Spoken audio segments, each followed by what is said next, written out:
చీరాలలో హనుమాన్ శోభాయాత్ర కన్నుల పండుగ జరిగింది. ఎమ్మెల్యే మాలకొండ యాదవ్ పాల్గొని ప్రత్యేక పూజలు నిర్వహించారు. బోస్నగర్ వీరాంజనేయ స్వామి దేవస్థానం నుండి పట్టణ పురవీధుల్లో యాత్ర సాగింది.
పాదయాత్ర లేదా ఒక శోభాయాత్ర అనేది చేయడం జరిగింది. చీరాల్లో హనుమాన్ శోభాయాత్రే చాలా గొప్పది.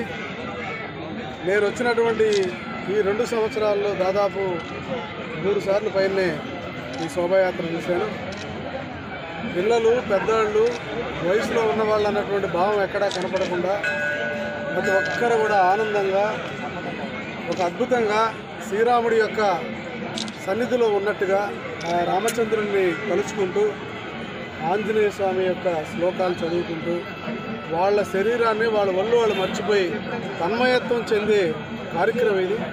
ఈ కార్యక్రమాన్ని చూసినప్పుడు నాకు కూడా ఒళ్ళు గగ్గుర్లు పరుచుకునే పరిస్థితి కనపడింది. కాబట్టి ఇక్కడ ఉన్నటువంటి హిందువులందరూ కూడా కలిసి ఒక పెద్ద ఎత్తున ఈ కార్యక్రమం చేశారు. అన్ని మతాల వాళ్ళు, అన్ని కులాల వాళ్ళు కూడా నేను చాలామందిని చూశాను. అందరూ కూడా ఈ శోభాయాత్రను చూస్తారు. ఇది ఒక గొప్ప ఆదర్శంగా, ఒక పద్ధతి ప్రకారంగా వాళ్ళు చేస్తున్నటువంటిది. ఎవరికి ఏ రకమైన ఇబ్బంది లేకుండా ప్రజలకి చక్కటి క్రమ పద్ధతిలో ఈ శోభాయాత్ర నిర్వహించడం చాలా గొప్పగా ఉందని చెప్పేసి ఈ సందర్భంగా మీకు నేను తెలియజేస్తున్నాను.